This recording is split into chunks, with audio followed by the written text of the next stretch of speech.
realized the moment I fell into the fissure that the book would not be destroyed as I had planned. It continued falling into that starry expanse of which I had only a fleeting glimpse. I've tried to speculate where it might have landed, but I must admit that such conjecture is futile. Still, questions about whose hands might one day hold my Myst book are unsettling to me. I know my apprehensions might never be allayed, and so I close, realizing that perhaps the ending has not yet been written.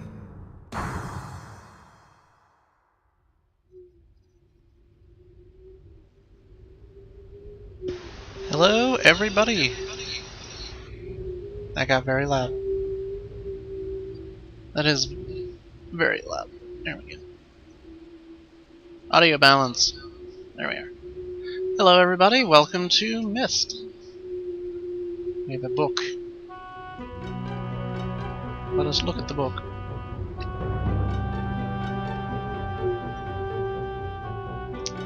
This book has a page. It's moving like in Harry Potter. Let's click on it.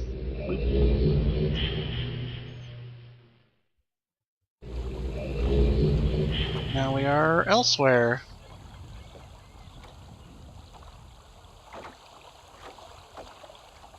Well, that's very peculiar. That is very peculiar.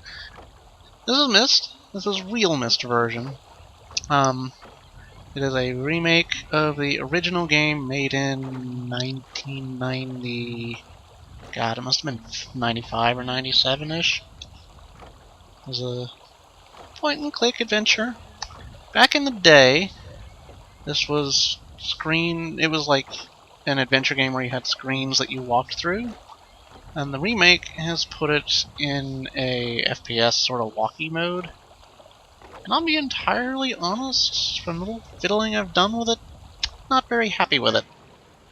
I have the original version sitting here on my desk, the CD's in a drive, and for whatever inexplicable reason, well, it's not inexplicable, it's because it's a 16-bit program in a world of 64-bit programs.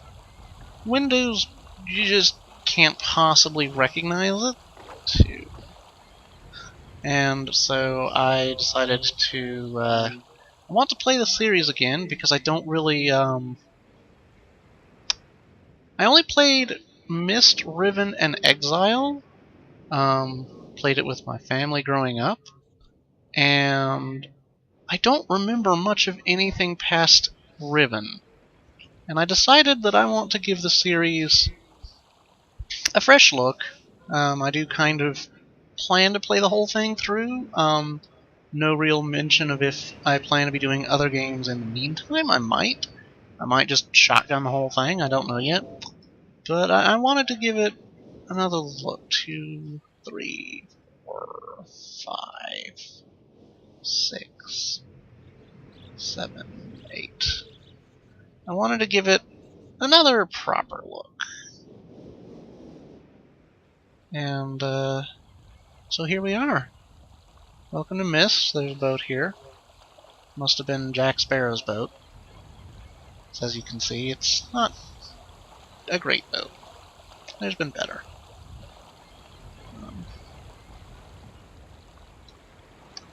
But right now, the island is not powered. The little switches here are electricity switches. You can go to... Pardon me just a moment, I'm going to fiddle with the volume. I might cut this out, but I don't think it's loud enough. Hopefully you can still hear me. I'm going to turn that up just a bit. Maybe a bit more. Probably cut this bit out.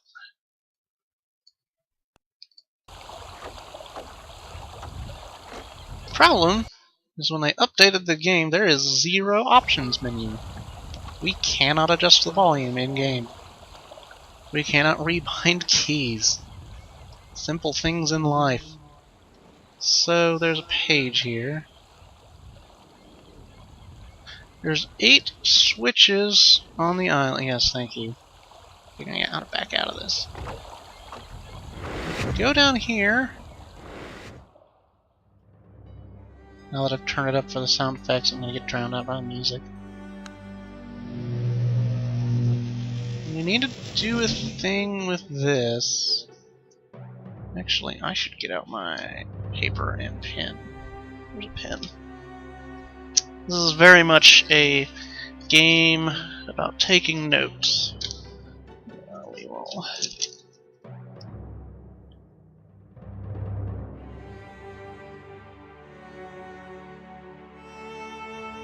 Is that 40?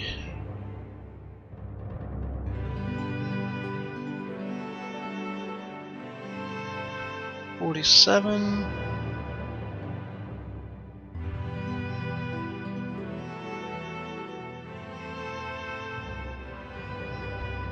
And 67. Oh! There's button.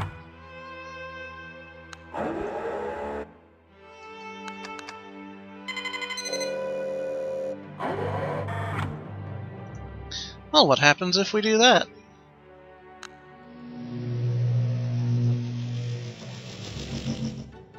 Oh, it just tells us what the switch looks like. Well, that's hardly helpful.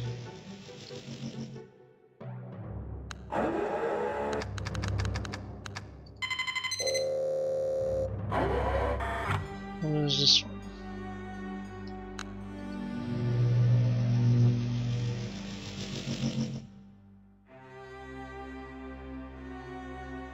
Great.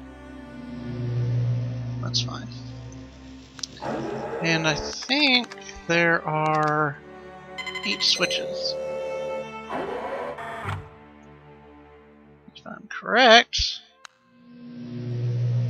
Catherine, my love, I have to leave quickly. Something terrible has happened. It's hard for me to believe. Most of my books have been destroyed. Catherine, it's one of our sons. I suspect Acheron, but I shouldn't leap to conclusions. I'll find him and Cirrus as well. Oh, I should have known better than to have left my library unchecked for so long. Well, I've removed the remaining undamaged books from the library and placed them in their places of protection.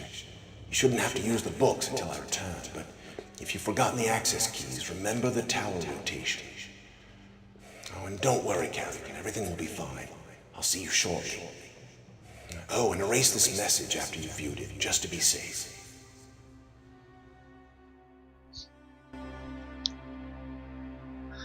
That was Atris. He's the man who wrote the Myst book. And he's not very loud.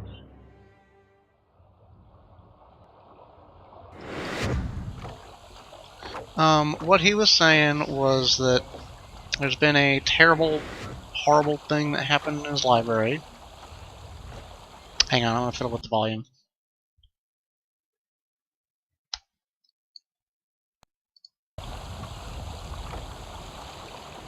It's weird because the intro music is super loud and then in-game volume is super quiet. Anyway, somebody burned down his library. He suspects his sons Cirrus and Acheron, and he's telling his wife Catherine to don't worry about him. He's removed the undamaged books from his library and put them in safe places, and he'll be back soon. Is the rough summary of what he said. Where do you find books but in a library? All of these books are fairly, they're all fairly large.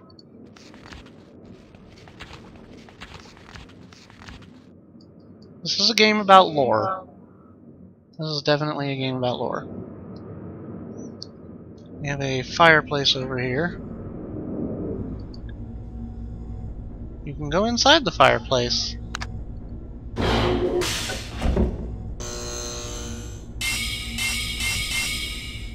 There's a mysterious touchpad here. And for those of you who have played the game in the past, like myself, if you know the proper code, it is entirely possible to complete the game at attack this instant. You'll skip all of the story, all of the lore, everything involved, but you can do it. I played this game maybe when I was 7 or so? So it's been quite a long time since I played this, and the code has completely slipped my mind. So we will not be doing that. Oh, what have we here? Well, this is the dock. This is the library. That's a tower thingy, I think. Here's another one of these funny books.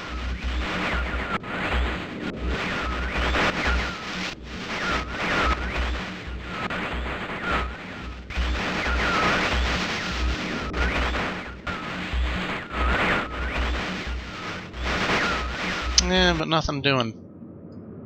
But we have a blue page. We can put it in the blue book. Serious?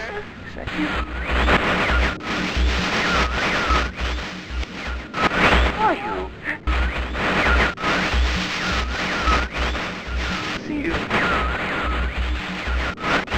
Nah.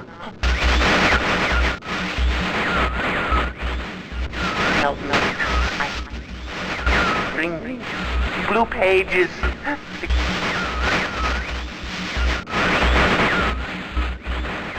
Well, we can't get much out of that. He wants blue pages. Let's do the same over here.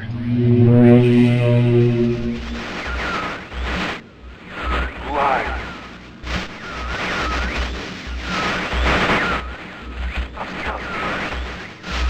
Bring me a red page.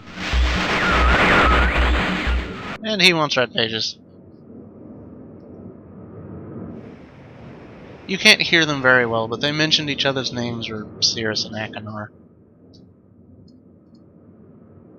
Let's see. I'm going to flip through these books quickly to see if there's anything very urgent.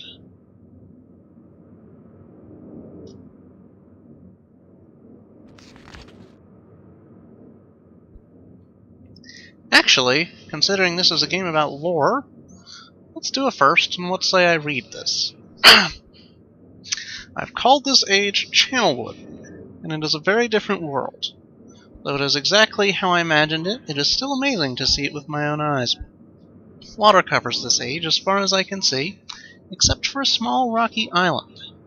Elsewhere, there are only trees, which grow directly out of the water.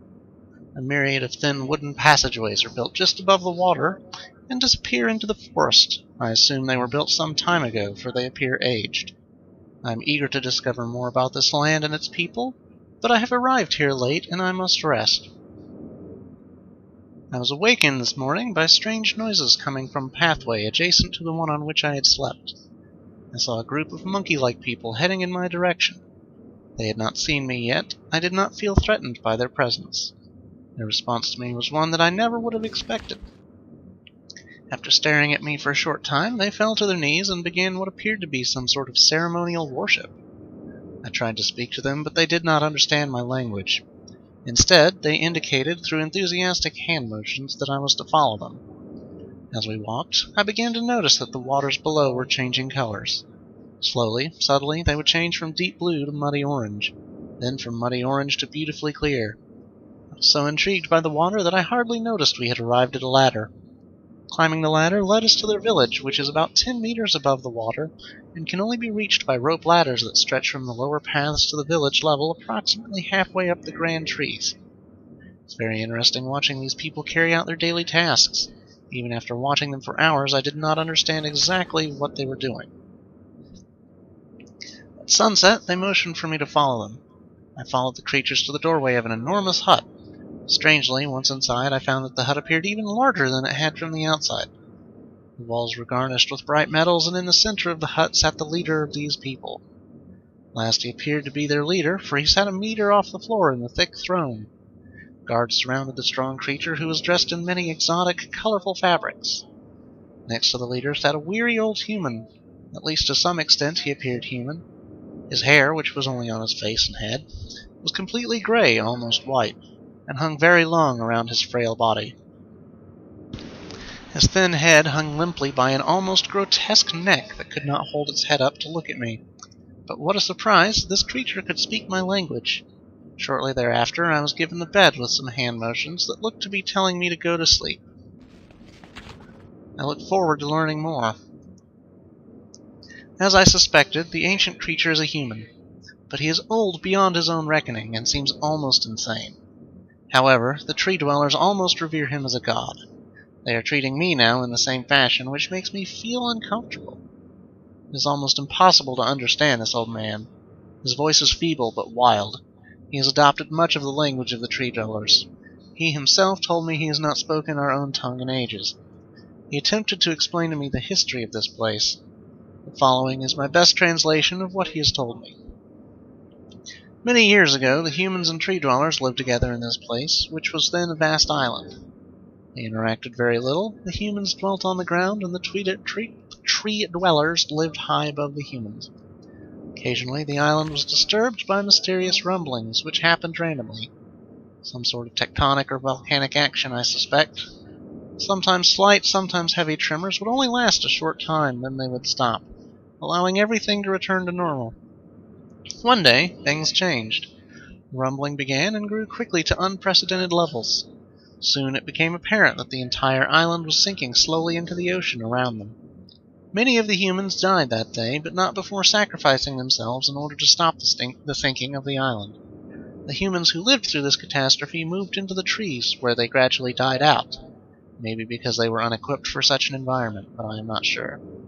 This is the story the old man communicated to me, although many details are very unclear in my mind. I am especially confused as to how the humans saved the island from completely sinking. In fact, I doubt the accuracy of that part of the story. The island must have stopped on its own. Yet the old man believes in the truth of this story as if he had been there. And the tree dwellers worship him, and apparently all humans, as if they were heroes or gods. The old man ended our conversation today with an event which I will never forget. He began gripping my hands tightly, murmuring something about rest and sleep. He then said, "We expected you to come sooner." These actions filled me with a sort of immediate dread. With much effort, he stood to his feet. I tried to help, but he pushed me away with more force than I imagined his frail body contained. The tree dwellers quietly surrounded him with very solemn faces. Then they kneeled before him. He walked to each and placed his hand on their heads. All the while he murmured words which I did not understand. Finally, he turned to me and smiled. Then he closed his eyes and walked out of the door and off of the narrow path high in the trees. The tree dwellers were silent. They began a procession down the nearest rope ladder. As I was descending, I saw several of them pick up the body — he had fallen onto a lower level walkway — and carry it away. He was laying down at the dead end of a short pier-like structure. With the use of some potion, one of the tree creatures lit the pier on fire, and I watched as the flames engulfed him. As this strange funeral proceeded, the waters around the pier changed to dull green. This morning, I awoke, finding it hard to even believe the previous evening's events. The water is a dull green for as far as I can see now. For some reason, the water no longer shifts color. As I wander throughout the pathways, the creatures watch me, curious to see what I will do next. They are currently offering me strange objects of affection. I even found food outside the doorway to the room in which I had slept. This is a unique race of beings. I hope to learn their language soon so that I may learn more from them. I have lived on this world for 3 months, off and on, and the tree dwellers have shown great hospitality. I am beginning to learn bits of their language. I decided to return home for an extended stay with my loving wife and my sons, and hopefully return with them. However, I am sure Catherine will once again refuse. I think this age would be a wonderful experience for them all, and I at least look forward to how Sirius and Achenar will react to its curious inhabitants. Catherine is staying behind, as expected. My sons have returned with me, and they enjoy this age very much. They get along very well with the tree dwellers, and are taking up their language surprisingly fast. I have no doubt that it will not be too long until they can speak with the tree dwellers much better than myself. I am leaving tomorrow to check on the Osmian age. Sirius has suggested that I allow him and his brother to stay. Though the idea unsettles me, I know the boys are growing up rapidly. The hospitality of these creatures is such that I could think of no better place to leave them alone for a short while, so I will consent to their request. I warned the boys not to take advantage of the respect the tree dwellers have for their ideas.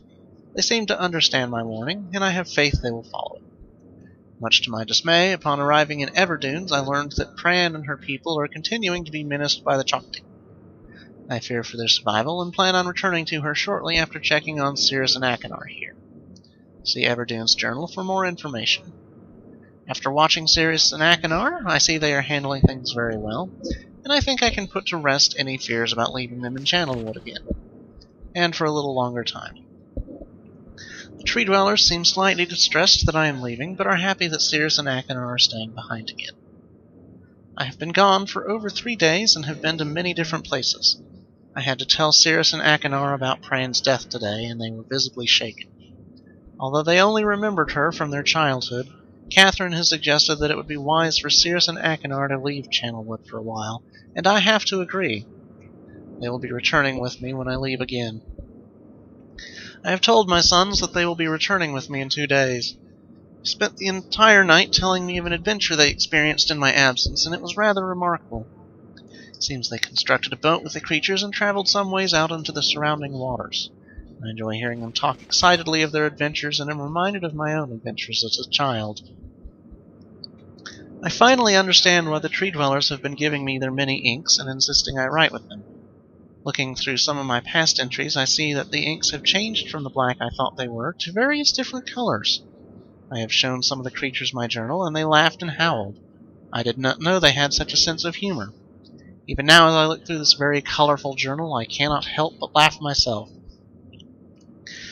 We will be returning tomorrow, so my sons are with the creatures for the last night here. They have told me they would like to come to Channelwood again, and also asked if they can visit some other ages alone. Though I will have to think over their request, I believe they have proven to me that they are trustworthy and responsible.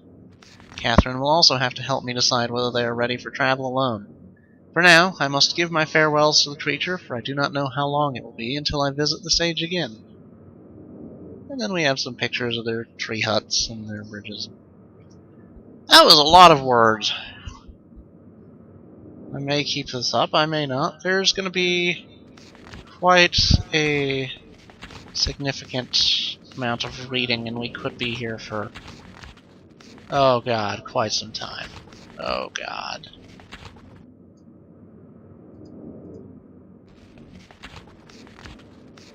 Atris, you wordy jerk. Oh, what are you doing? Maybe we're not going to read all these. We're going to flip through, and I guess I'll pull out the salient points from any of these. That one's burned. Long story short, these are his journals on the different ages that we will be visiting.